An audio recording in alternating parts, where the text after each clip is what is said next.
दिशोम गुरु शिबू सोरेन अब हमारे बीच में नहीं रहे।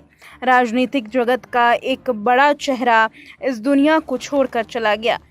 शिबू सोरेन के राजनीतिक सफर के अलावा आम जनता के लिए उनके बलिदान प्रेरणादायक है। उनकी कहानी प्रेरणादायक है।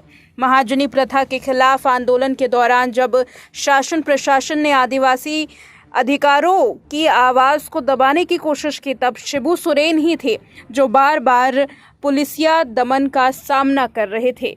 ऐसे हालात में उन्होंने खुद को बचाने और आंदोलन को जीवित रखने के लिए वेश बदला और बरलंगा और नेमरा के घने जंगलों में, पहाड़ों में छिपना पड़ा। कभी किसान तो कभी साधु तो कभी महिला का रूप धारण करके वो छिपते, लेकिन झारखंड के आदिवासियों के लिए हमेशा खड़े रहते। झारखंड आंदोलन के जननायक और पूर्व मुख्यमंत्री शिबू सोरेन उर्फ गुरुजी के निधन से पूरा झारखंड शोक में है।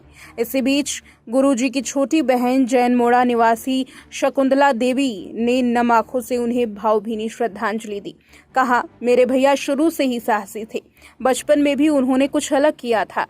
वे कभी अन्याय सहन नहीं करते थे। वो हर वक्त गरीबों, मजदूरों और आदिवासियों के हक में खड़े रहते थे।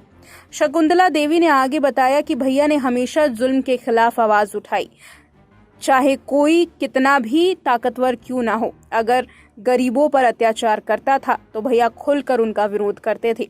शकुंतला देवी ने बताया कि भैया ने न सिर्फ परिवार बल्कि पूरे समाज के लिए अपनी जिंदगी समर्पित कर दी। हमें हमेशा उनका आशीर्वाद और स्नेह मिला।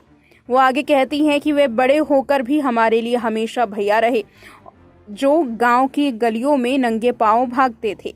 उन्होंने भराई आवाज में कहा कि गांव और परिवार के लिए ये क्षण अत्यंत पीड़ादायक है। उनके जाने से न केवल एक नेता ही गया है, बल्कि एक संरक्षक, एक प्रेरणादायक स्रोत इस दुनिया से चला गया। शिबू सोरेन को बचपन अभावों के साथ जीना पड़ा, लेकिन शिक्षा की ललक इतनी कि कभी हारने नहीं दिया गया। नेमरा गांव से पैदल नंगे पांव 30 किलोमीटर गोला हाई स्कूल में पढ़ने जाते, तो पढ़ाई पूरी कर कर एक अपनी छवि राजनीतिक जगत में जो उन्होंने बनाई, जो ज़मीनी स्तर पर उन्होंने काम किया, वो सराहनीय है, देखने योग्य है। जो परिवार वाले उनकी बात करते हैं, उनके साहस की कहानियों की चर्चा कर रहे हैं, ये कहानी आज झारखंड के उन आदिवासियों ने, उन स्थानीय निवासियों ने खुद अपनी आंखों से देखी है कि कैसे शिबू सोरेन ने उनके लिए काम किया। एक साहसी इंसान बनकर हर ताकतवर शख्स के साथ गरीबों के लिए लड़ाई की, अत्याचार पर लड़ाई की, अपने हक की लड़ाई की।